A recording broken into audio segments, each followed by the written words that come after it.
People think it's reserved, so I'll come as soon as they start. okay. So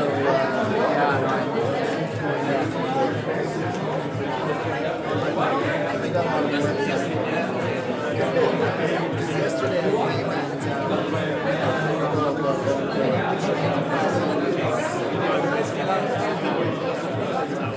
Yes, I came after. People had already finished. I saw people who were. I saw people walking around in shorts. It was freezing.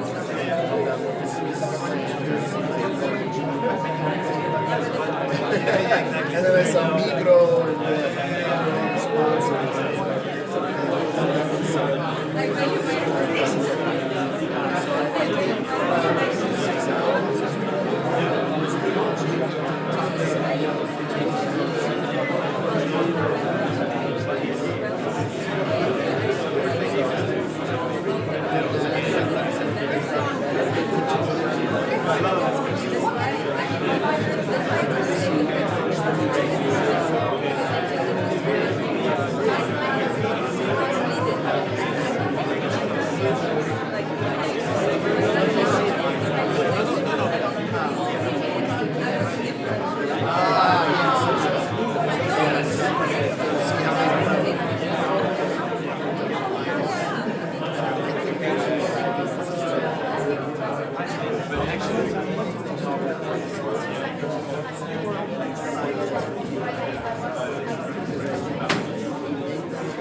Sorry.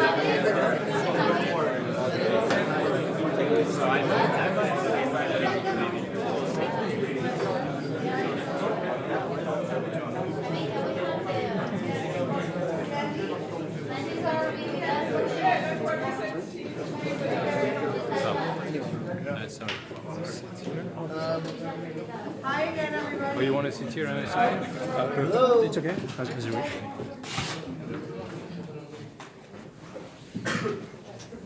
All right, everybody. I see some people standing still. You guys want to grab a seat? I have a seat right up here next to me in the front. Yes? No? If there's not enough chairs, maybe we can grab some from the table here. Or you guys are comfortable. All right. Can you guys hear me, or is this thing on, as they say? Okay. So, welcome back to the best Sunday of your life. Sunday evening presentation, startup weekend. If your Sunday's been anything like mine, we've been running all day, but we're here, we've made it, we're ready to go. Right, we're ready to pitch, we're on fire, the jury is here, looking fine. All right, so just to recap, gotta turn off this clip. I'm Camille, I'm your host for this weekend. Most of you know me by now. I'm going to be hosting for this evening, just making sure everybody's getting on stage and getting enough applause. Remember how we practiced the applause on Friday? I want you guys to do that twice as loud today, because today it's the real deal. So what are we going to do tonight? Well, we are going to do a quick recap of our weekend. What we did, we have a little fun video that Thibaut has made for us, featuring the flamingo as well. You may recognize yourself. Then we're going to have your pitches, guys. That's the most exciting part. And then we'll have some Q&A from our fabulous jury. We're going to have some judging in the best way possible. Then we're going to announce our winners. We're going to celebrate and have a fantastic evening, which I'm very excited about. Great. All right. So as we mentioned on Friday, Techstars has a mission through their startup programs. Startup Weekend is one of the startup programs to inspire and change the lives of entrepreneurs like you. And I want to show you the quick video now of how that's happened this weekend and how we've inspired all of you. So Thibaut's going to start the video, and please no video recording. There's a copyright. Yep. Give us a second.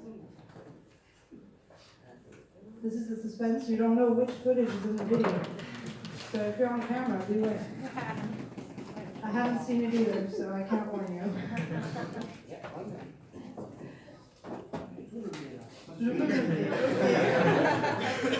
So while we wait, can you raise your hand if you learned something new this weekend? Wow. Write this down, guys. These are your stats. All right, raise your hand if you met someone new this weekend. Okay, good. Nobody was sitting on their own in a corner, just like, nope. All right, fantastic. Well, I hope you made connections that are going to inspire you. This is my gorgeous desktop. There's a lot of files on it. That are going to inspire you to continue the projects you've started this weekend. So let's get a few snapshots of what happened on Friday and Saturday.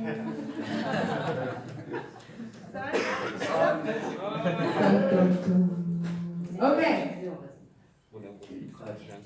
C'est bon? C'est bon, on y va.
our weekend Spielberg, as we call him.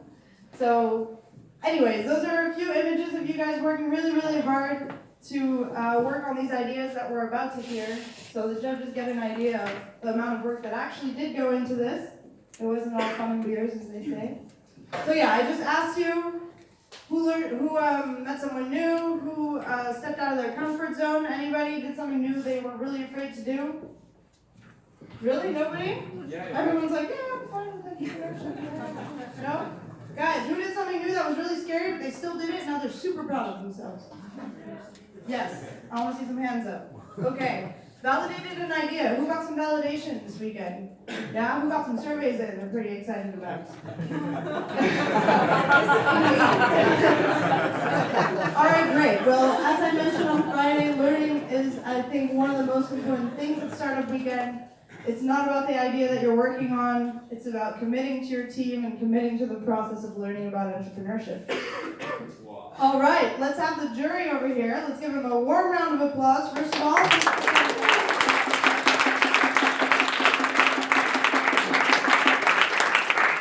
I'm going to hand them off the mic and they're going to stand up real quick and introduce themselves in a few words. We'll start with you, sir. Hi, I'm Omar. I'm the co-founder of Goodwall. Goodwall is a professional development network for the next generation. Our community has grown to more than 1 million members in 150 countries, and we're super excited to be here at this event. So thank you. Yeah.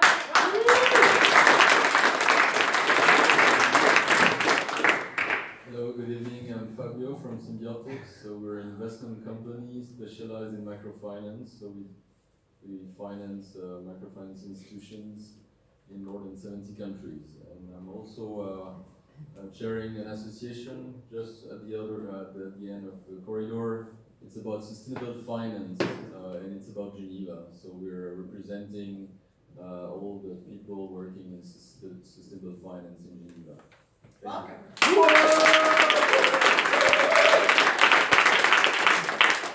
Good evening, everyone.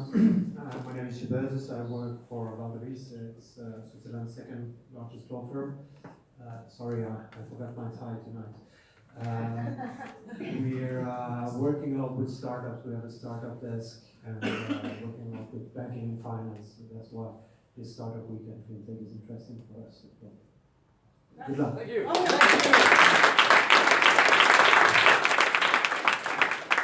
Hi, I'm Diane. I have a background in digital marketing and startups. I've spent a lot of time as well with Fundy Ventures, where we help accelerate startup to the next step, specializing in impact, having an impact with startups. Excited to hear about all your ideas.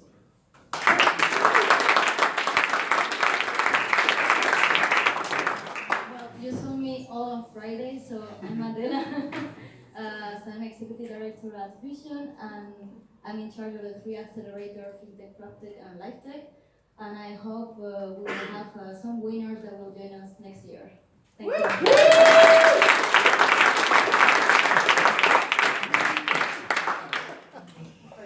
My name is Sam Johnson. I'm from CTO of a company in Geneva called Smartly, focused on fintech and contactless payments. My background's in startups and finance in general. Just really enjoying the event. My second time as a judge, and very glad to be here. Thank you very much. Applause for a jury that is here on their Sunday evening. Come on, let's hear some cheering.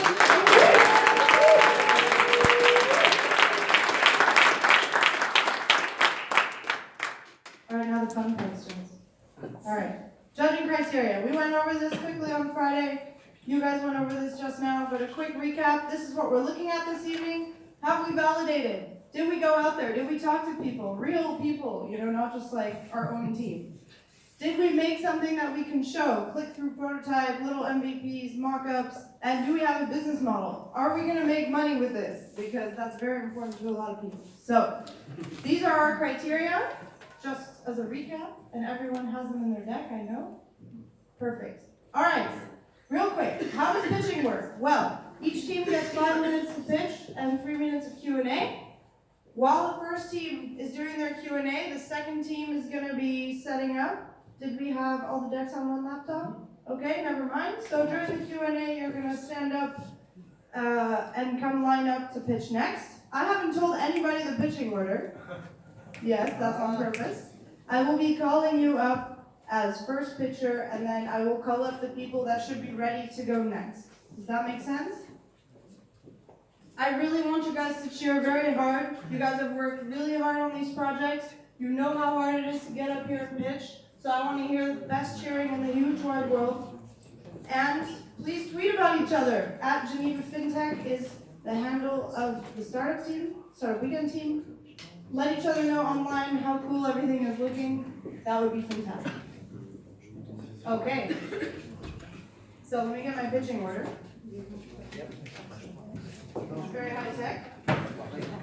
All right. Yes. All right. The moment we've all been waiting for has arrived.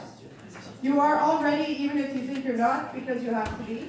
And so I'm going to call up to the stage as first pitcher, the pitcher of DG Karma. Let's hear it.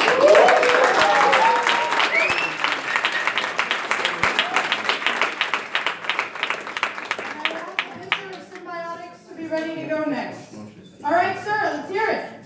5 minutes on the clock. Welcome to our presentation on DG Karma. Let me ask you a question. What percentage of people did not find a job because of the information that was found about them online? Nathan, do you have an idea? Everyone.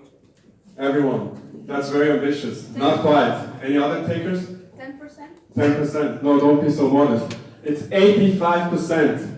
85%. Let that sink in. That's almost everybody in this room. 85%. Yeah. But this points to a bigger problem. And the problem is that 53% of people are not in control of their personal data and they don't know how it is being used. And I can tell you one thing. In the future, this problem is only going to accelerate if there's no solution. But you are lucky, because we've developed a solution in 54 hours for you. And what does the solution look like? It has three parts to it.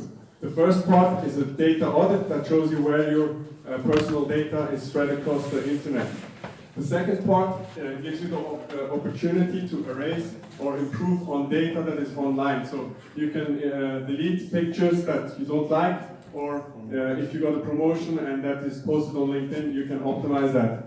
And this leads to our final point that helps you to proactively manage your reputation online.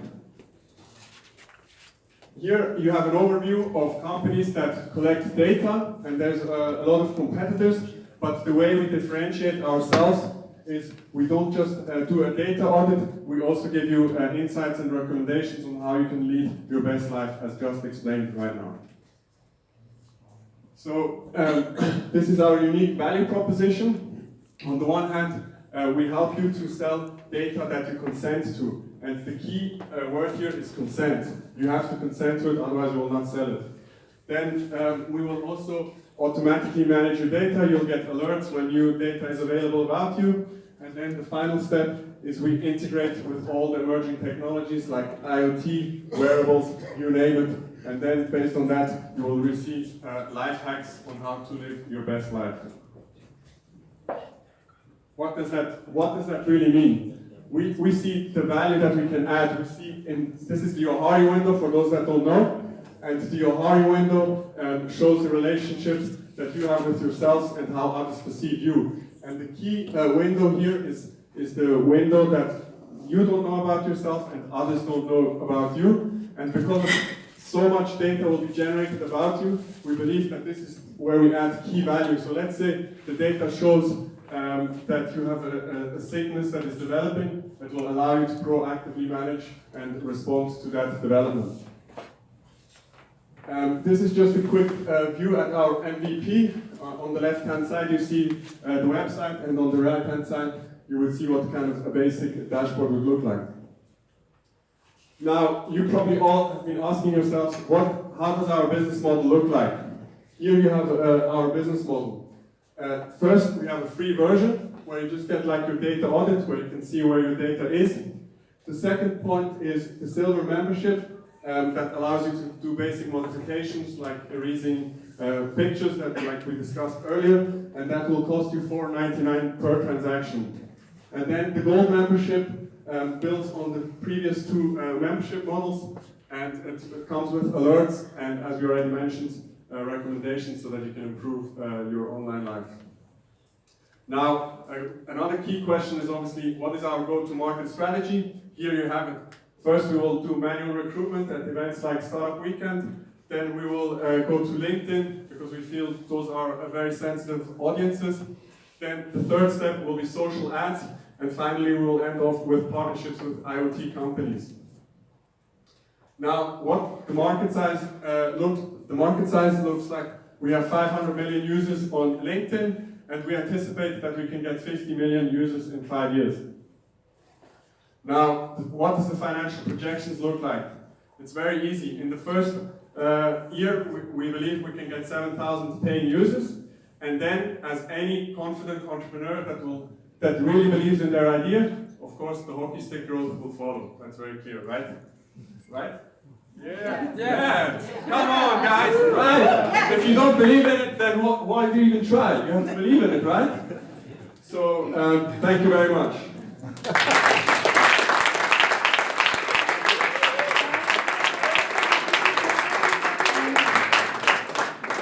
Teammates, DG Carmen teammates, come up here for questions from jury. All right, does one of our jury members have a first question for this team? All right, let's hear it. Are you guys ready?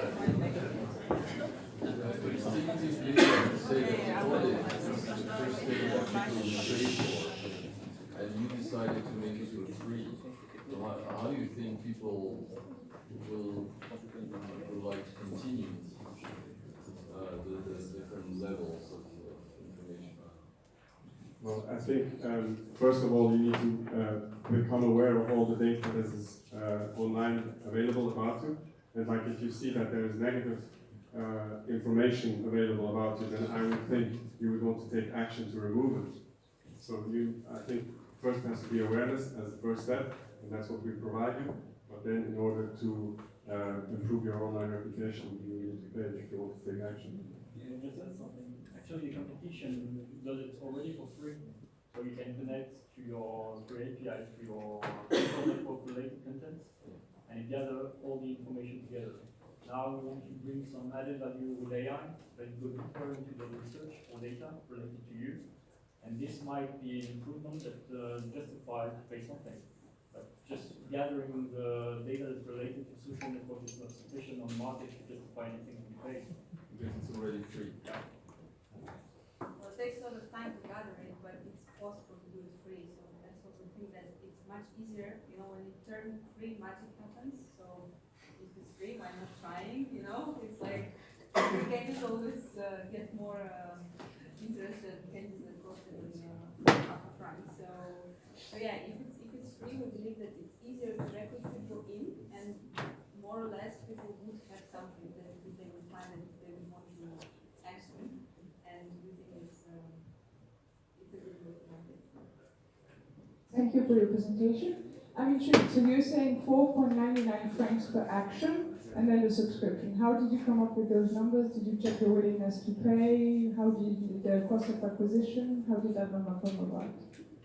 So we had an interview where somebody told us that during the last, let's say, 5 years, he only had some 5 actions to take against data that he spread over the web quite fast. For instance, photos he didn't want to see anymore. And somehow, I think this is basic behavior for standard users, meaning that this kind of user may just take action from time to time, and in this case, you will choose the one-shot action option. But let's assume that you are somebody that's quite a public figure, and we give an example of local politicians that may grow bigger into this area, or people that become CEO or whatever. You may be facing some other problematic regarding your data and what people do with it. So then we think that the subscription might be necessary for this kind of profile, because it will justify to take more action and at least to centralize the will to take action against data that shouldn't be spread over the web. All right, I'm sorry, that's all the time we have for you guys for questions. So let's give you guys a big round of applause.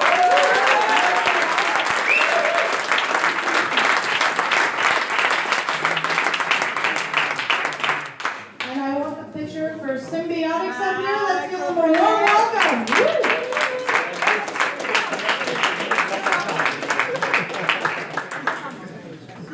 Microbridge. Oh, there you are. Microbridge. Microbridge. Let's welcome Microbridge. They changed names on me. Come on up here, Alex.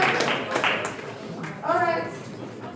Oh, wow. Look at that. Here we go, darling. Okay, clicker. Yeah. Here. Again. All right. No. All right, great. Are you guys ready? Are we ready? There's a whole setup here. Let's go. Let's hear it. Yes, hi, welcome everyone. We are Microbridge. Any other name you could have heard before is a misunderstanding. So we worked hard this weekend in order to address the biggest pain area the microfinance industry is facing today. So any of you doesn't know what microfinance is? Everyone knows. Everyone knows. Okay, oh, some shy people here. So microfinance industry is briefly provision of the micro loan to the poorest entrepreneur and small businesses who doesn't have an access to the traditional banking services, mostly in the emerging markets. So the current situation of the microfinance industry is it's a quite complex pyramid of the multiple participants. So you have investors, then you have investment funds, you have emerging and frontier markets organisms going through the local financial institution, microfinancial institution, and then reaching the final beneficiary. That many players in the picture have to make money, to make a living, hence the final cost is charged to the end recipients. So, does any of you have loan or mortgage? Raise your hands, raise your hands. How much do you pay for your loan? What is the interest rate here, sir? Sorry. 8%. 8% in Switzerland? No, it's not in Switzerland. Oh. Okay, so 8% is quite a lot. I think you should try to renegotiate. I honestly don't remember. So, guys, the business owners in Kenya, they need to pay around 30% interest rate on their business loan. 30%. Any of you? You think it's affordable to most of the people? Is it really that inclusive finance? No. Thank you. I revolted here. Thank you. So that complex pyramid is expensive to the end recipient. It also lacks the transparency. So the investor doesn't really know what social impact they really did. And it also kind of creates a barrier of entry for the investor through the complex qualification for the potential investors through the investment funds. So what we came up with is the simplified solution, the marketplace, the e-platform that connects investors with the final recipients, so the business owners, the households, and the micro businesses in the emerging markets. So the way it's going to work through blockchain technology, transparent blockchain technology. So imagine we have here Walter from Basel. Welcome, Walter. Walter from Basel, who is keen on extreme sports, and he also likes impact investment. He wants to do responsible investment with a positive social impact. So he comes to the marketplace, he comes to the Microbridge, and he looks up the existing investment opportunities. He sees Maurice from Madagascar, who needs 5,000 euro in order to buy new kite surfing equipment for his school. He picks up this investment opportunity, and within 3 days, through our Microbridge, Maurice receives the money that he's going to repay within 3 years, bearing 10% annual rate. 10% annual rate, and Walter is going to receive 5% annual rate investments return, and the other 5% is going to cover Microbridge operational costs. The whole transactions are going to be done using the existing cryptocurrency, and we're going to mitigate the risk of volatility using multi-layered technology because the partnership was already engaged this weekend. After running the benchmarking analysis of the existing alternatives on the market, it turns out that the microbridge is self-sustained, cheaper, faster, and more accessible way of obtaining the loan. It's also more transparent and more accessible to investors. So it's a win-win situation, and we're gonna onboard the investors through social media channel, events organized by NGOs and existing financial market players in the local market, and raise awareness in the emerging markets through social media, local communities, Chamber of Commerce, and register offices. So, guys, help us make microfinance more inclusive. Yes, we are just to make it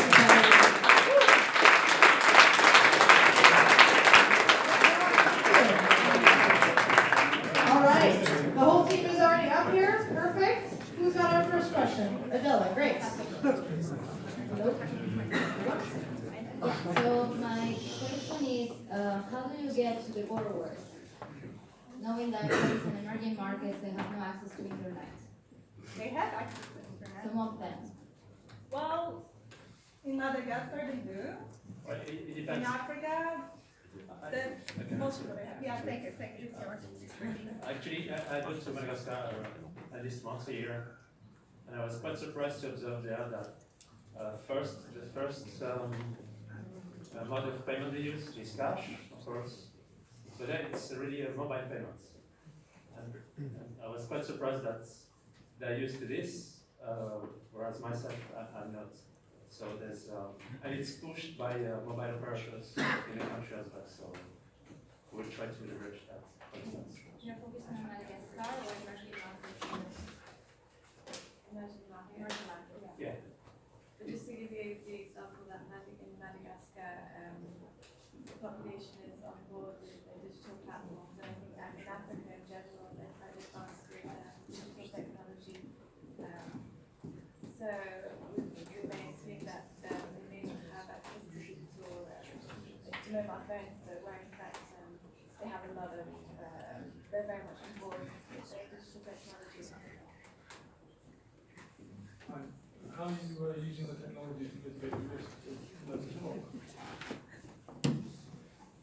Okay, we plan on using collateral for some doubts whenever there is an industry which we are not sure about. Otherwise, it's going to be done through machine learning. We're going to build an algorithm that's going to assess the self-field application from the potential participants. Hi. So I absolutely love what you guys are building, and I really love your mission of inclusive microfinance, and I think there's a real need there. I'd be curious if you guys could elaborate a little bit more on how you would distinguish yourself from existing providers like Kiva, and how that would be cost effective. What would be the cost of building what you guys are building, and how that would be different from what already exists? Okay, the Kiva is a non-profit platform. We are a for-profit platform. So how is it, you said that they were expensive compared to your solution? If they're non-profit, how is it? They're, yeah, anyone? Do you want to take the microphone? Yeah. What's expensive in the diagram is the cost of the loan to the person who borrows. So it's not the cost of building the application. So for instance, Kiva, it's around 35% the average cost to the borrower, whereas in already it's around 10%. How do you get to 10%? If they're non-profit and they're at 35%, or are you at 10%?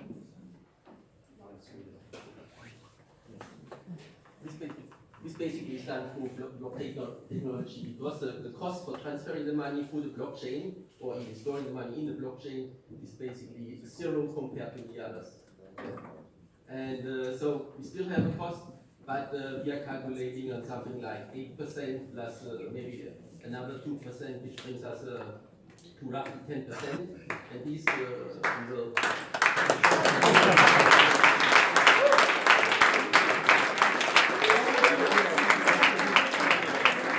All right, guys, big round of applause for the microbridge team.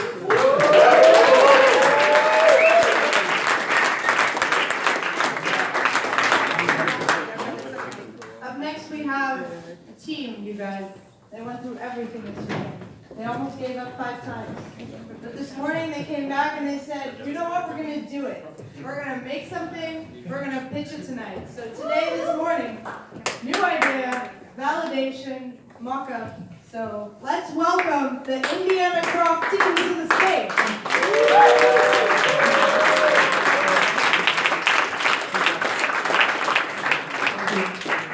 First of all, the idea wasn't born this morning, but this afternoon.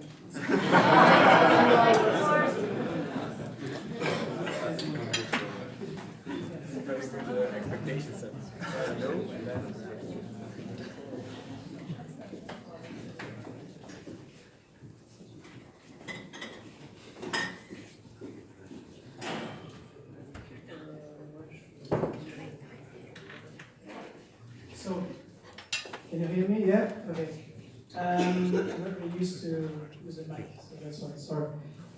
We all have problems about insurance. We are all contracting insurance, but most of the time we don't know what exactly we are getting into. We don't read the small lines at the bottom of the contracts. So we came up with a solution, so when you go somewhere or let's say you are going to travel and your boyfriend, your husband or your girlfriend, she is taking you hiking somewhere, you say, okay, yeah, I know we got that extra insurance, but I'm not sure it's covering us for that. So you, thanks to our product, you can upload the documents and so you can, please, thank you. So you can upload the insurance document plus all the details and it's not, yeah, all the details, and then we are going to read the small lines for you.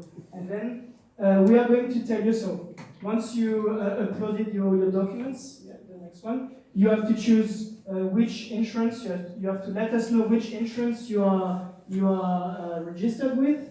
Then next one, you are going to tell us what you are going to do. Then we need to know if you are going to do that activity at home, locally, or if you are going away, so overseas. Then we tell you, nope, sorry, you're going hiking around the volcano, that wasn't part of the insurance. We read the contract really well for you, we extracted the data, and this is not part of the deal. You are going there, but you're not covered. So then we offer you special offers that we kind of negotiated, not kind of, we negotiated it for you with the insurance companies, so you can benefit from the best deals. Why is it better? Because we bundle clients, so we group them together, and then we can have more weight negotiating prices for you. Second thing, instead of getting into an insurance for like a year, we're really gonna be specific about the event you are going. Okay, my girlfriend, she's taking me to a volcano, and this is not gonna take the whole year, right? I hope for you. Otherwise, that's not a really good hike. But it's gonna be really specific to the event. We're gonna cover you for 48 hours. Not us, we are the broker, right? And they are going to cover you for only the time span of the event. You're not gonna pay for something you don't use. And I'm gonna let my colleague, friend, talk about the figures and all the actual things. Okay. Then what you thinking about? Sorry. Guys, sorry, it's like You're doing great.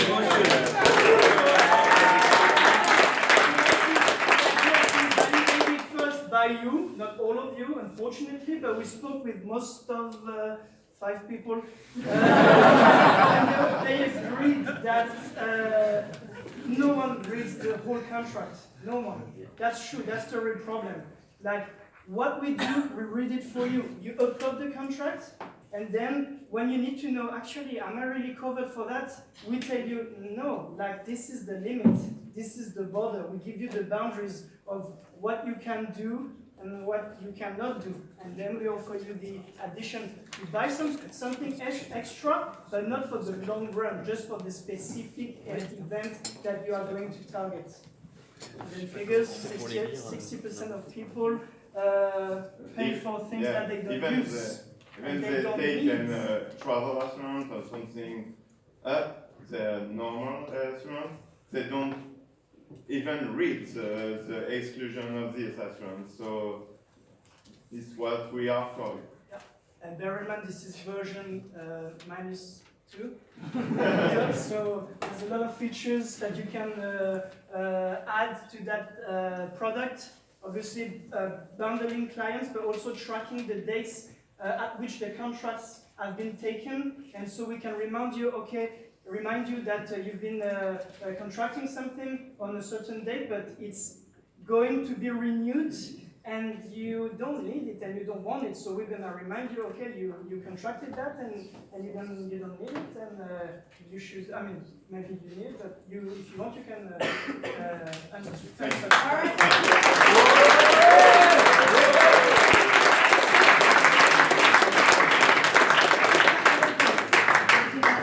All right, judges, do we have a few questions for them? So hi again. I think that's absolutely amazing that you guys came up with this in just a few hours. So thanks to the team, Southern American, amazing. Like they've been really driving us, pushing us to something not perfect, but something which is already quite good. So I'm 100% convinced that I'm overpaying for my insurance, all the different insurance policies, for sure. Every single year I have a debate and a really intense discussion with insurance people, and it's just not always favorable. So what I'm curious is, what are your next steps, and when can I sign up? You can come to me later, we can discuss.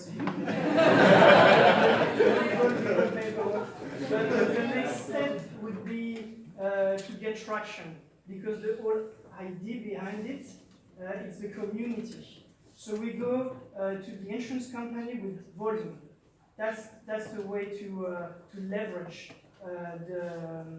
and to get discounts. It's like a Groupon thing I for have insurance. a follow-up question exactly on that topic. How many people do you think this is relevant for? I mean, okay, we're in Switzerland, people don't take risks, so it's good. Good market, but Swiss people don't take risks, so they don't go to dangerous places, except maybe in the mountains. So how have you tracked the target market? Have you had a look at who would use this and how many people do you think will be interested in this product? What we're looking for is already existent community in internet of traveler, backpacker.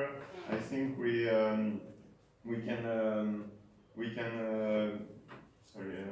go in this way to grow up our community. We can connect unlinked community and build our home from that. But to answer your question, you are not taking risk as far as you know. But your insurance, when you go to Indonesia, you rent a scooter, not taking risk. Your insurance is going to work. And if you crash, are you covered? We are telling you, you are not covered. Maybe not. We are reading the lines for you, small lines. But actually, maybe said that you're not covered. Because, okay, you're covered because you went on holiday. Fair enough. But your insurance never said that you had to commute taking a scooter. They were not in for that. They know it's dangerous. even travel assurance extent. Accident insurance covers everywhere. That's what we think.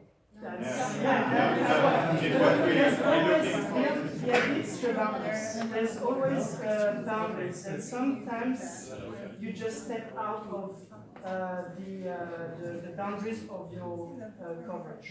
And it's like a last question. Yeah. One question. So how do you want to make money? So we are. So we're gonna take a fee out of the discount that we are going to negotiate to insurance company. So they will say you have that much volume, we give you that discount, and on that discount we take a small fee. Plus advertising, the website, traffic, the usual startup. All right, thank you very much.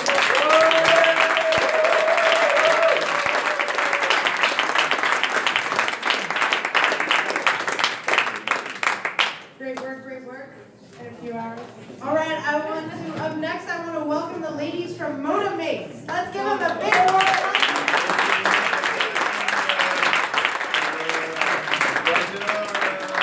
Internet goes right now, something like this, we don't know, yeah. Ouais, on apprend pas de réfléchir.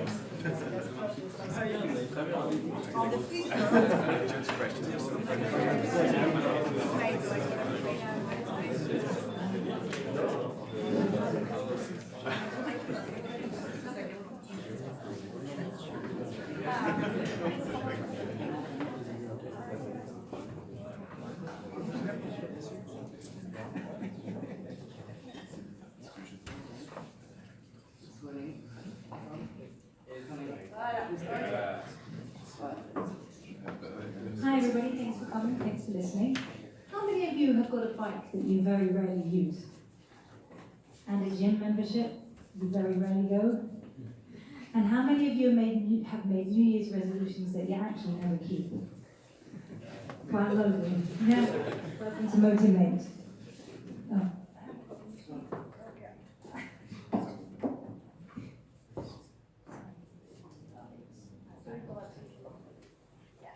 So, I think we've identified the problem. People don't actually move. In 2016, there were 1.9 billion people who were overweight. The thing is, people actually know that they want to do something about it. People want to be active. 70% of consumers would actually like to do something about it because they recognize their laziness. So what's stopping them? What's stopping them? Oh, sorry. Well, we went to market to find out. We did an online survey and we issued it through Facebook and we actually went out to the streets and we spoke to people. We managed to generate 62 responses. Of our responses, over half of them said they would be interested in trying an app that could actually get them to move. Most of them thought that they wanted something that was different, that didn't already exist and wasn't competitive, but they did want a companion. So, we decided to create Motivate, a solution, an app that will challenge you and reward you, because what do we all need to actually move? A reward and encouragement. Motivate motivates you and a mate to move, one-to-one and in teams. So how does it work? We created it in the real world. So I do it. I go for that run. I snap it. I take a selfie with my phone. I share it. I send it to my mate. I motivate my mate to react. Hey, I get the photo, usually about 6 o'clock in the morning. I think night match has gone for yet another run, so I better get out there and do something. So I go to the pool, I do my swimming, I snap a selfie at the pool, I share it, I send it back to her, and I motivate her to react. And the cycle continues. No one wants to be the one to break the cycle. You have time to respond. You set the time. Current commitment, the market. We have beta testers, 28 who have been recruited. We've got Grand Tours Project who want to take it on board. We've got schools and private ski clubs, 2 schools that have decided to do it. But now the competition. Okay, so most apps out there, they're targeting the elite athlete, or they're virtual apps that it's just you against your phone. We're targeting active adults who are lacking the motivation to move and who want a bit of, basically the basis to keep going. They want that they need to keep going. The problem with the apps that exist is that the barrier to entry is huge. They're competitive. You already have to be climbing mountains, running across continents, and that's really tough. We want to talk to the majority of you out there who don't keep your New Year's resolutions and who need to be encouraged to act. Enter Motivate again. Okay, so we've looked at 3 revenue streams and we've done a lot of calculations behind this. We didn't baffle you with the numbers, but there's a lot of calculations behind it. So we've gone for the classic one. We've got pay-per-view, and that's going to bring us about 40%. We've also looked at the fact that people need extrinsic motivation. So we've looked at this where they can earn coupons if they keep the sort of streak going, if they keep responding. So they'll earn coupons and we'll get affiliate sales from those coupons, and that's quite a good stream. And then we've also got the classic, we've got a premium version that they can subscribe to on a monthly basis. Okay, and this is our sales. So again, looking at the users that agreed that they would use it this weekend, we've taken a starting point of 50,000 users. We've looked at doubling that in the second year and slightly more than doubling in the third year. We basically got 2 years to break even, and at the end of the third year, we're getting a revenue of 2.3 million. So it's looking good by year 3. I have got the cost behind this and I'm happy to answer questions on it. The team. Well, we have an operations person, we have a psychologist, product development, marketing, research and development, and sales. So thanks to everybody this weekend. We've got our complete team. Motivate. Do it, snap it, share it.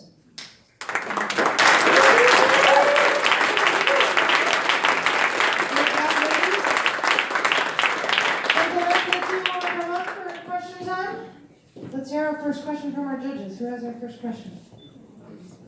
Yeah.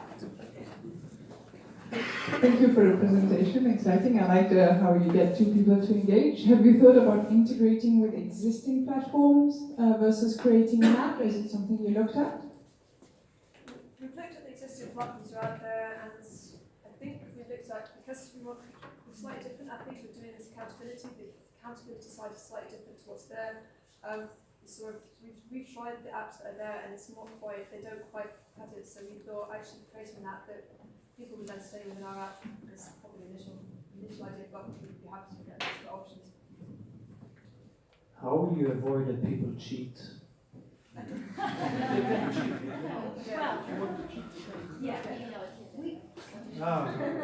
Just asking. Okay. For a friend. So I suppose the thing is, why would you really want to cheat? At the end of the day, the basis of the app is about encouragement, and it's about working the relationships that you have with your friends, motivating your mates to react. So if you're cheating your mates, and it kind of goes against the ethos of the app. It's designed to be fun. It started out as a fun app, and it's that sort of gamification, that fun side of it, and you've kind of got that inbuilt. You don't really want to cheat because they might find out. You might spot that it was the same photo of the pool that I sent last time. So it's kind of that inbuilt intrinsic motivation to not cheat. And if you add one thing, even if they cheat, you still motivate gender. Yeah. And I think it's not so much what they do, but doing something. So even if you run down the road with the dog, it's something. And it's that little thing. It doesn't matter how much, it's just moving. that's the point. You would cheat if you were going to use Strava because you want to climb a bigger mountain, run faster, do more kilometers. We're not competitive. That's the core of the app. Is it's not to compete against your mate. It's to work with your mate. Motivate your mate to move. So very, very cool idea. I'm actually part of the 52% of the people who try every single fitness app and don't move.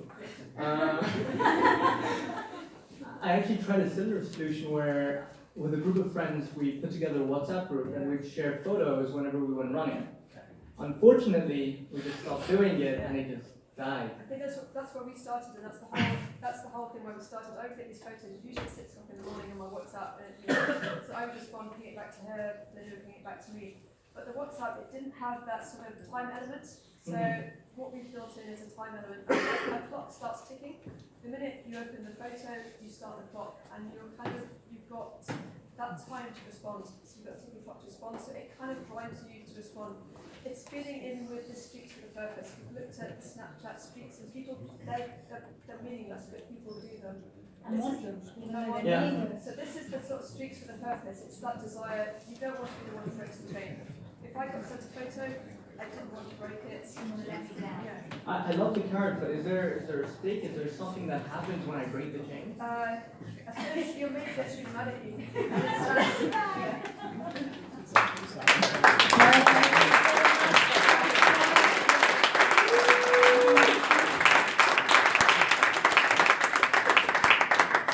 Welcome to the stage, the pitcher for We Go. We Go. Can we get you guys up here? Big round of applause for your pitcher.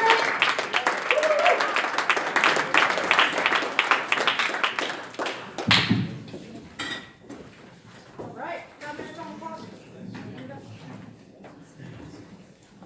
Swipe, match, fly, We Go is the most exciting way to book a trip with your friends. So we identify first a problem. We all have friends spread across Europe that we don't meet. It's really hard to find a common place and a common date to meet your friends. Actually, we work a lot, we don't have time to organize a trip, and I think we all have the same feeling of missing something. What we did first? First, we made a survey, we got 60 answers, and what did we learn? First, 73% of the people, they travel at least one time a year in a group. Second, what are the key factors to organize a trip? First is the city, then the date, and third the place. City and dates are the two first ones. That's really important for us. The third point that we learned is 47% of the people cancel the trip because of the difficulty of the organization. It's a really big opportunity for us. It means that if we solve this problem, we can as well generate new business. How our target customer looks like? It's basically the millennials, between 25 and 35 years old, flexible budget, spend quite a lot for travel and entertainment, and lives in Europe. The market, we estimate at 43 million the number of group trips per year. That's a market of 8.6 billion francs, and it's growing at a rate of 5.9% a year. The solution. So we made an app, and this app, we designed a really simple process in 4 steps. The first step, you create a trip, define the date and the price range, then you invite your friend. Everybody is getting cards. A card is simply a city with the information of the flight, price, arrival, and departure. Everybody is swiping, and when we get a match, the trip is booked. Let's see how it looks like in a video.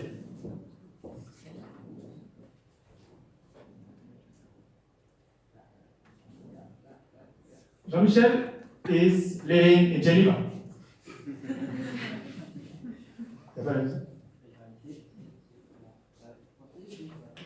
Okay, so it gets.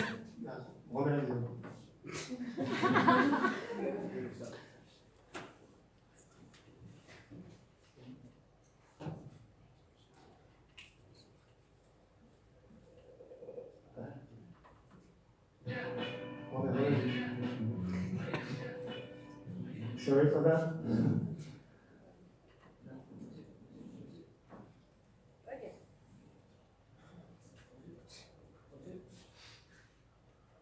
All right, Jean-Michel is living in Geneva. He wants to meet his friends. So what he do? He gets the app, set up the team, and gets the cards. Amsterdam for 200 friends. He starts swiping. Yes, for Amsterdam. Sebastian is living in London. He gets the same cards. He swipe as well, can check some information about the city, and say yes or no. Berlin, 200 francs.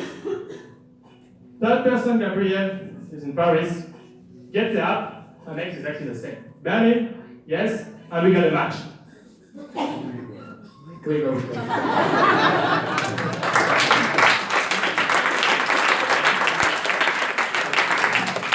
It's important to start the video game. So we identify as well competitors. So we identified 3 types of competitors. The first one are the flight booking platforms. They are good at finding a flight.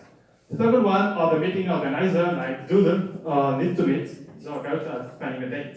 The third one are event planner. They are good at helping the organizers. What we do, we take the advantage of each solution. We put everything in a single app. Road to market. How do we want to grow? We identify 2 types of marketing channels, the offline and the online. The online, we want to work with Facebook and AdWords to get new customer. So yesterday we created a landing page and we organized marketing campaigns on Facebook and Google in order to get some idea how much it would cost to get a new customer. And for Facebook, it costs us 2 francs per customer and Google 1.7.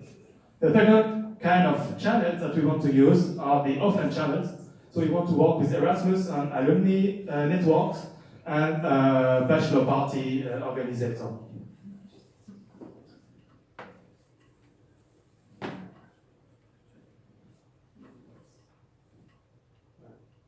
Finance plan. So we made a short finance plan. To do that, we made some assumptions. First, our user will book 2 flights a year, and we want to take a fee of 10 francs per booking. Thanks to the marketing campaign that we did yesterday, we think that our customer will cost 40 francs to come on the platform. We pack everything together and we got a break even in year 3. We go, stop waiting, great memories.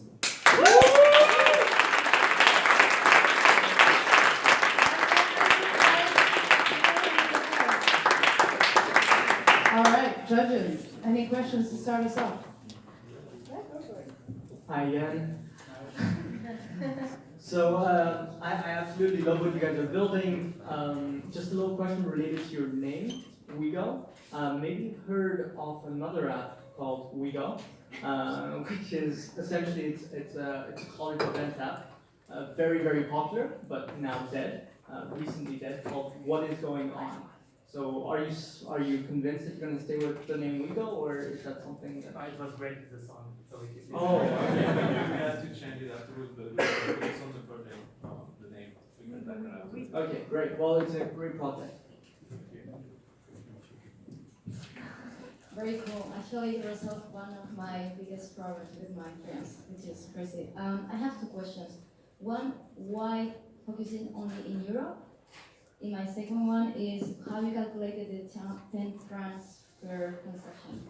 So, I'm sorry, yes, we focus only in Europe because it's much easier with our visa on the passport. You don't want to get problem with that.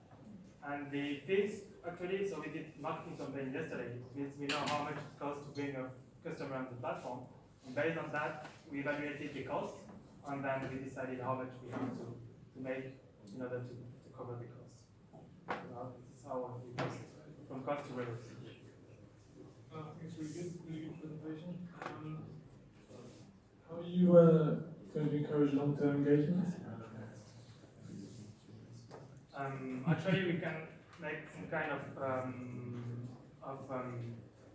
so basically we book 10. We have a fee of 10 francs per flight, but for people booking more than 2 times a year, we can kind of reduce. So if I understand well, you're offering the capacity to book. So you're booking on behalf of the client. So how the payment is going to work? How can you book on behalf? Okay, so normally when you receive the invitation on the app, you set your profile and you get your Visa card or whatever card you're using information at first. So meaning in a way it forces you to take a decision and take a flight because the problem is.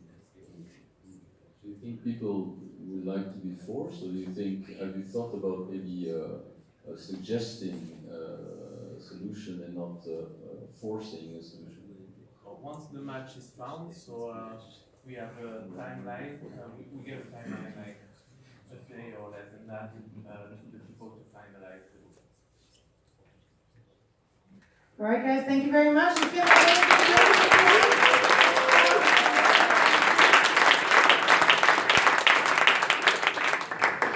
Next up, we have the lovely team of Dynametrics. Let's get the... Yeah, welcome.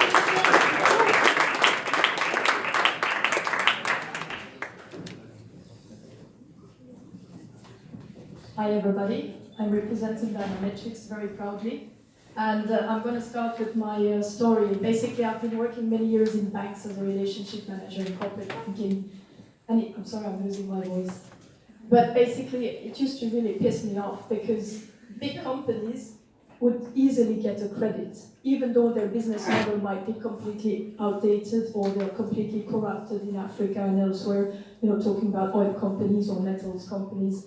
And you know that it's not sustainable what they do. And on the other side of the spectrum, you have brilliant ideas coming up from engineers at EPFL or from people who are really experienced. But just because they don't have these at least 3 years of financial statements, they never get a credit. So what we do is we're going to make credit great again. Sorry, but I can't see my slides. So basically nowadays, corporate credit is ineffective and inefficient. This is what we thought. And the reasons why I just explained the false positives, false negatives, and it's really unfair. And there's a lot of manual input, through the bankers, that's a waste of time. They look only at historical data and data that's absolutely not evolutive for that reason as well. And the reason why they have not come up with a solution yet, the banks, is because they are big institutions working in silos and they're very traditional. So basically, we have gone for market validation. Over the last 12 months, I've been talking to bankers, high levels, 17 banks, among which the 3 biggest banks of Switzerland. And the result has been super green light. They really see it as a big problem they have now. They cannot assess credit risk properly. And they have become a list of prospects. If we can build a product, they want to test it, and if it works, they buy it. The market size, we've looked at it, and it's 1.4 million. So basically, we are B2B to banks at this stage, and we are targeting SMEs in Switzerland, okay? So this is the market size. So that's really interesting for us to tap into it, and we'll bring a solution that will provide a global solution and allow the bankers, at last, to better grant corporate credit, Our tool, what it will look like, I'll show you in a minute the banker's interface, but basically it's the credit taker interface, our magic is our rating algorithm, and then the banker's interface with the solution. What it will show basically is, you see, this is the example for one specific corporate. So they get a credit scoring of 66.5%, this one, which is composed of different types of data. The first one is the financial assessment. That's what bankers do already nowadays. And what we add is all these indicators composed of many variables, each of them. One of them is the payment attitude of the corporate and the directors and so on. Another one is macro assessment, trends basically of the industry sector and many other things. Soft indicators, this is your credit, basically your relationship manager asking you a lot of questions you think that are not related to the credit, like what are your values and so on, to figure out whether you're going to reimburse them in time or not. And this, we have quantified all that, and banks are willing to pay only if we succeed in that already. Sentiment assessment. In the details, what we'll do for banks, we'll help them reduce losses and block down funds and increase their margins. To give you a number, 26.6 million per branch for one of the 3 biggest banks. It has been validated by their, one of the presidents. It will save them time, and we have combined expertise in statistics, IT, and banking, and this is really where we differentiate hard. Plus the use of new technologies that make sense, which is big data and artificial intelligence in the second stage when we'll have enough data. Our key partners, of course, are banks, but also third-party data companies and association of SMEs, like USAM in French, for example, for marketing purposes. Our business model, basically, we've started to look at competitors. We'll have to refine it. We are here, and these are 2 main axes we've figured out, we are differentiating on. Most of the companies are focusing on underbanked. We look at all, we can really deploy over all customer segments, and we have these 3 expertises. Usually they only have engineers and IT people. We'll meet our clients at conferences, networks, and also phone calls, but mostly physical meetings. The revenues for 1 year, it's composed of setting up the system, licenses per user per month, tailor-made algorithm as well, and ongoing support, for a cost estimated over the next 6 months to 300K. So our vision is really to improve credit globally by making it more correct and fair.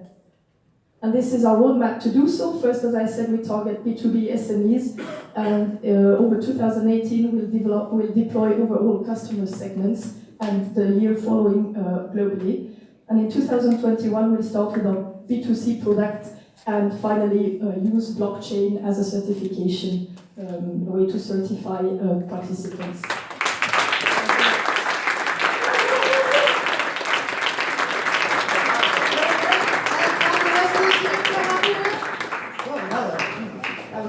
Okay, let's have them up here for questions. Go ahead and stand on stage, guys. Show yourself. All right, our first question.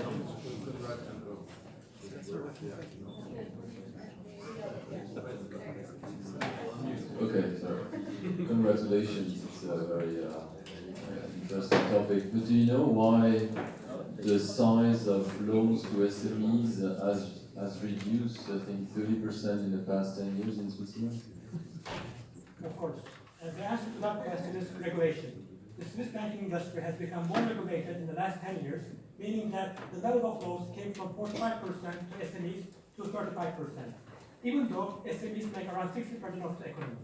So the idea is, because of the regulation impact, the banks are struggling with other priorities like MiFID II, okay? They are not giving full emphasis on the credit. Therefore, it's the regulation overload and also the lack of priority on the banks. Our tool will help them to get the priorities right and to get them get the due diligence right and give more credits out. And I would say in addition to that, they confirmed during the market validation that it's harder for them to understand today's world because it's fast evolving and so on. So our tool is really going to help them in doing that as well. So, do you have a proposal for the regulators themselves? Obviously, the regulators are encouraging all the fintech companies to get into the credit cycle. Today, they handle the consumer, they handle the bank-to-bank relations.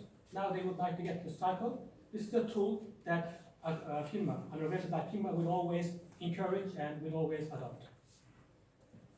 Great, thank you very much. So you spoke a lot about the data you're going to be gathering. Are you using off-the-shelf technology? How are you going about gathering all of that data?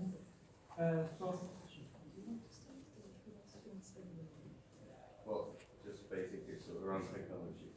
The whole thing is based on data, so that means that we'll have something actually analyzing all the data that's actually whether provided by the SME creator or SME owner. Then we'll gather other data, whether from the vendors or from the internet or from somewhere else.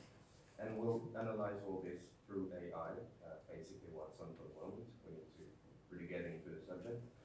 And then as well, analyze and render this information on the platform that you've seen on the screen. Any one last question here?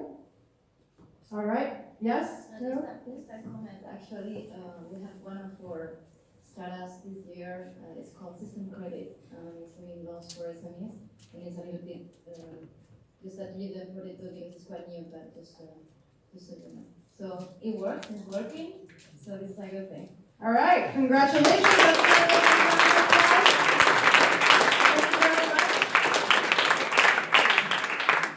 I'm going to call our next pitcher is Rapid Expense. Let's welcome him to the stage.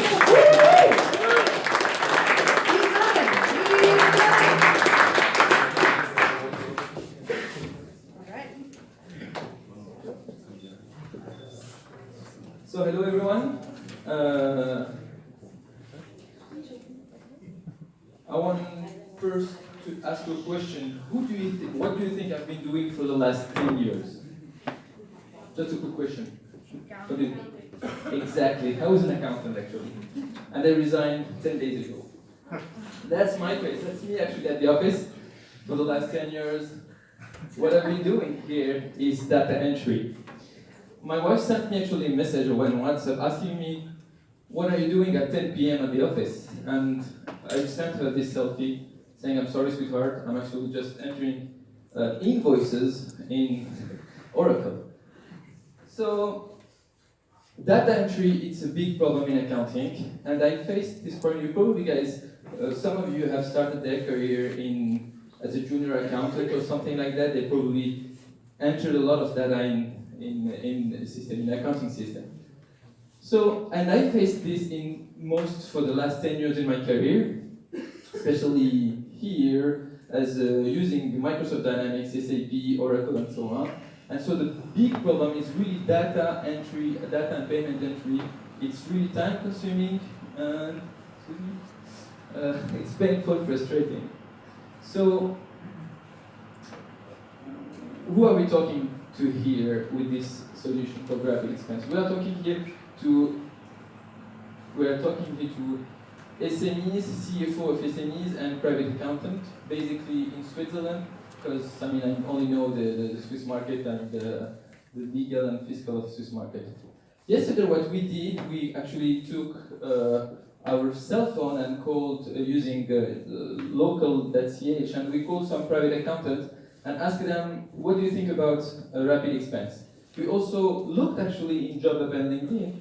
What we did is we tried to find companies that are looking for junior accountant, for accounts payable, and they all give us the same answer. They completely knew where to fit rapid expense in their process, accounting process. So who do we have as competitor? Here it's a little bit of our competitor. Some of them are too big to really face this problem. Too complicated. We also know Oracle and SAP, or hire someone is expensive.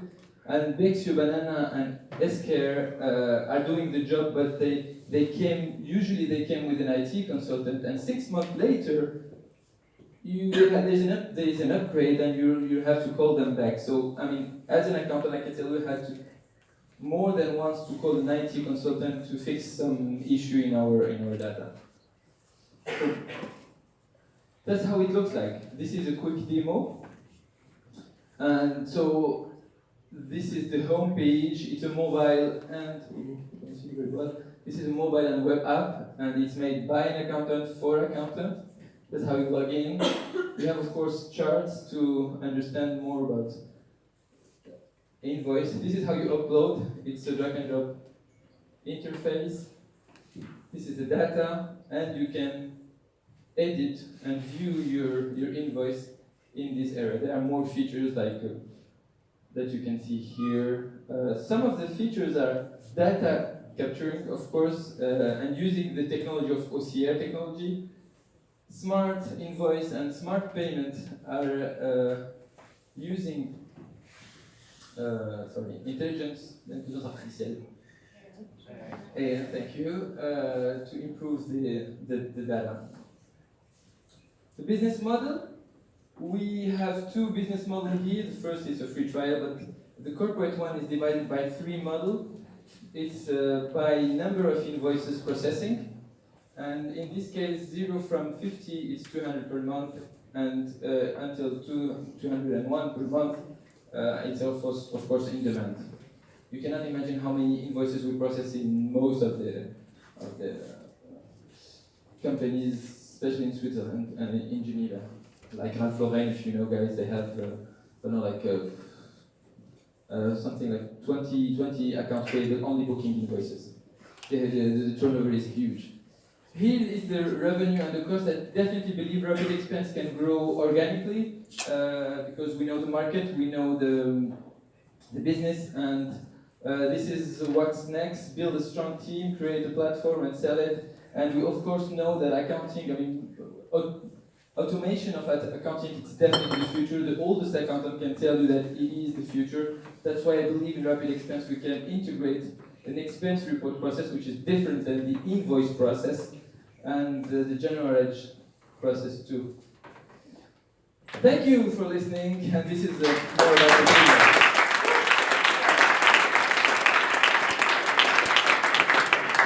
Thank you very much. Can I have any questions from the audience, from the jury? Sorry guys, no questions for you.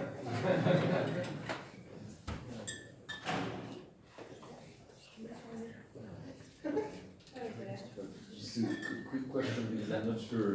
What makes it particular? Made by an accountant for accountant. Yeah, but the tool, what makes it particular with respect to other similar solutions? I found for the last 10 years a solution that would really improve this invoice process. I never found it, and that's how I build actually rapid expense. It's really based on my experience. So that's how I came. I found some other competitors. Most of them are IT guys, but they never came to solve the real problem. Most of them actually end up as an API or crash. Quick question. How you scan the invoice? How does it work? Take a picture. Or if you have a secretary that is receiving a lot of mail, you can just scan it all in one. I'm fine, I'm dealing with that. It's all processing behind it. And that's based on how does it recognize where to find which? Exactly. But how? How? Sorry, there is a feature, I call it a washing machine. which is basically how you enter an invoice, and there is a whole process of is on the back office. So you don't see it on the client, the users don't see it. You have views here, and you have to split it different documents, and then it comes to normal data in Excel. You can use it in Excel and then integrate it to any ERP system. So what kind of data do you collect? You collect date, amount of the invoice, all information, everything that is there. Any accounting document. The most known is the invoice, but there are other accounting documents. I have one last question over here. So from the competition standpoint, so you mentioned there's a lot, but what you strongly believe your unique value proposition is the ease of use, right? Not only, I've never found personally a solution that really fits the need of the accountant, and because most of them came with a solution, a big solution, they came from the private accountancy or the IT guys, but they never fit these three needs of. I see a lot of people shaking their heads. They definitely understand because they knew there's a frustration of digging the whole night on invoices. I'm probably the first frustrated by this as a private individual. Why SMEs that are so hard to change? Why don't you target the private individuals? Very good questions. The actual need is it's more in SMEs than in personal. It's too complicated to sell it to everybody, to customers. It's much more easier to sell it to B2B, to SMEs. All right, thank you very much.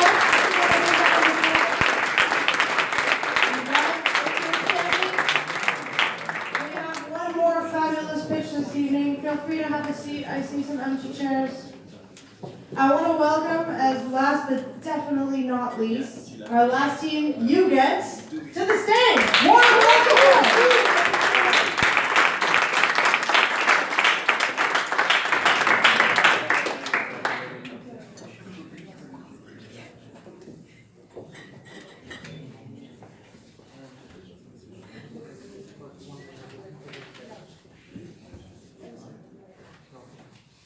Hello everybody.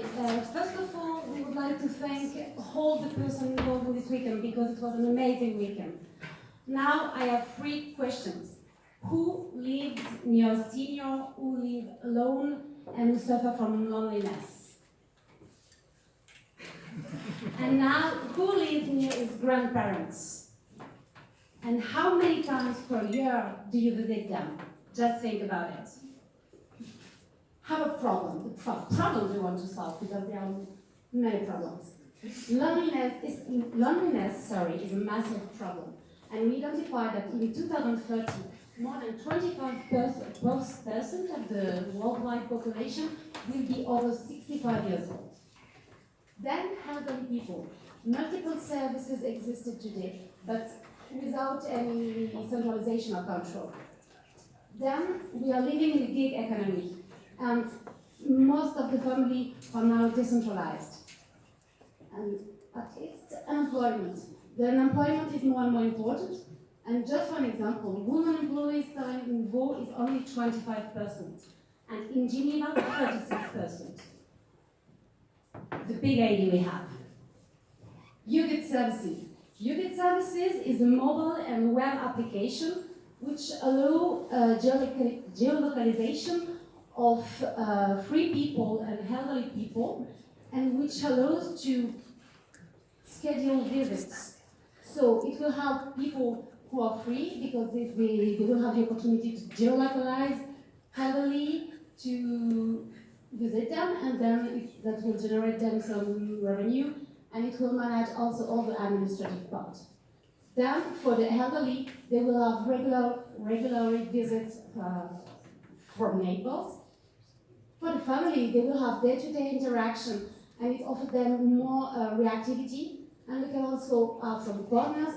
We will provide some, how can I say, just services, yeah. Just an example, you can receive a pop-up just before the birthday of your grandma, then you will not forget to send her some chocolate. Okay, just a short demonstration of the product. Okay, so this is YouGet. So first is sign in, Face ID ready. It's good. There is two view of the application. There is the helper's view, the person who goes to the elderly, and then the family view, the person who take the helpers to go to the elderly. So when you are on the home screen of the helpers, you have the choice to, you see all your meetings and you have the choice to find new meetings near you. So you see all the people who need your help, and you can just click on it and see all the meetings already set up for you. So if you click on a meeting, this is what you will get. So you will see all the check you have to do with the person, all the visits or all the things they have before your visit. You have, for example, the products, etc. You can put a health level, and you can also add some media, some picture or some video to the visit to send to the family. And this is a view from both the helpers and the families. So you can see there all the visits, all the history, and also all the media linked to the visits. And this is a view of the family, so we can see all the summary of the visits and all what happened and all the media linked to these visits. And now how we go to the market.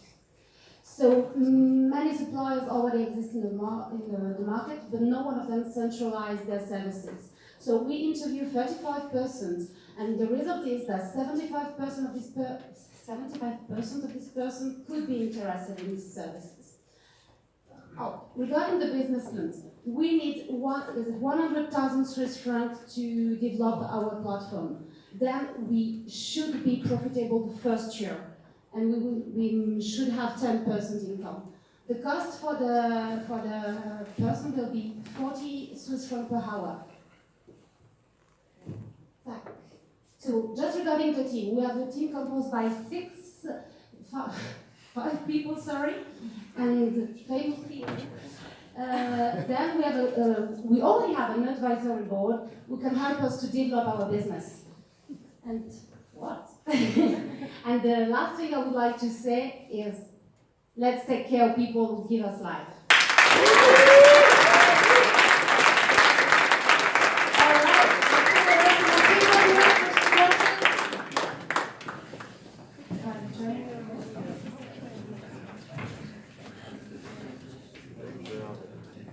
Hi. How do you propose to protect Muget from anyone who might want to harm her?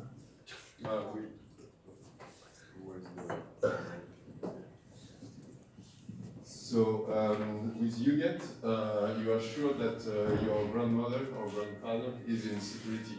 Because on our application, all the profiles are certified by ID, and then your grandmother or your grandfather cannot the person who intervened. If they survive.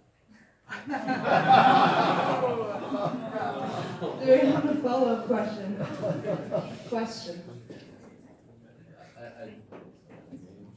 How does it work, financially speaking? I don't understand. 40 francs per hour. Can you? It's a subscription, so you can decide if the elderly or the family can decide if you want to receive one visit per week or more. So it is the price per hour.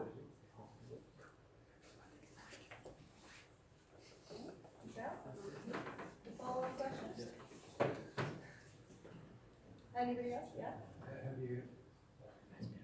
Have you checked the market? Have you spoken with people who say, "Oh, I want to send someone to my grandmother"?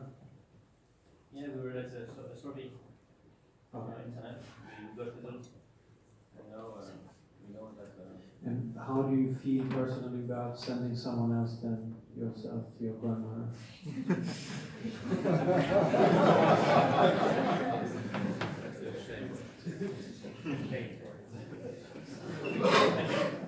Some points to look forward to. Do we have a last question? Actually, I was just putting myself into the family caregiver of a family member. Why I will pay someone that is not maybe good enough, like I will pay more a social worker or a nurse, that I know they're going to be competent in something's going to happen, rather than someone. So it's people you say certificate, what they go through, that certification. It's more because the helper will provide another service than the healthcare people. So for example, all the media they can link, all the check they have to do, and there is a direct link between the helper and the family. So when someone from the healthcare goes to they're not necessarily in contact with the family. So that's what we provide with this application. So there are no things that like going to the helper service that are not for. You don't need like a specific qualifications for that. No, yeah, exactly. To do the task they do with you get, they don't need. Okay. Maybe in the next version, that's something more. Yeah. Okay. All right, thank you very much.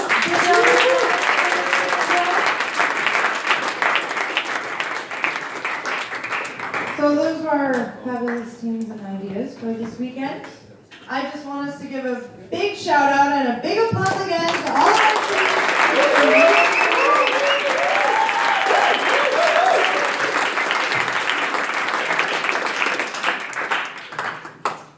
And so we pitched now.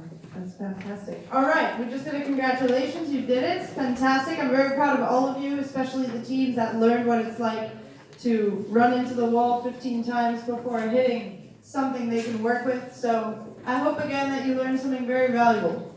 And now you guys can relax, sort of, because you guys get to do a few fun things while we take the jury into a room and lock them in there until the white smoke comes out. No, I'm kidding. But we're going to take the jury. Guys, before you go, a few things. First of all, we're about to take a big group picture up here in the front. So come on up here. We're going to take a big picture. Get up here.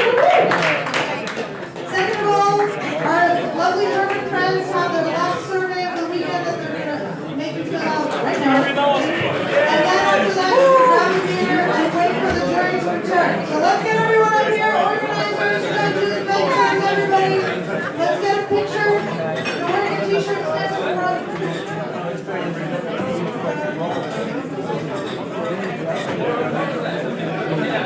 Let's get everyone up here. No beers yet. Here's our reward.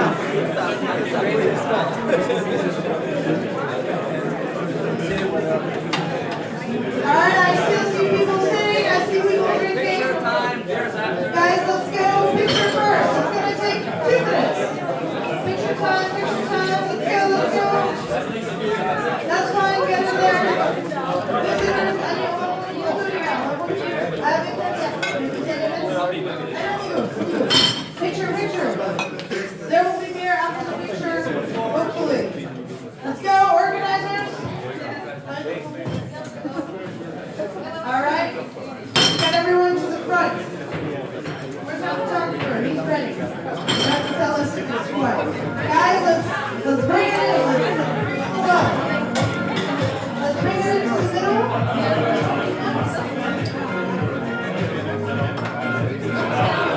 Alright, the photographer's going to let you know. Qui est-ce pour la photo? La photo? Ah ouais?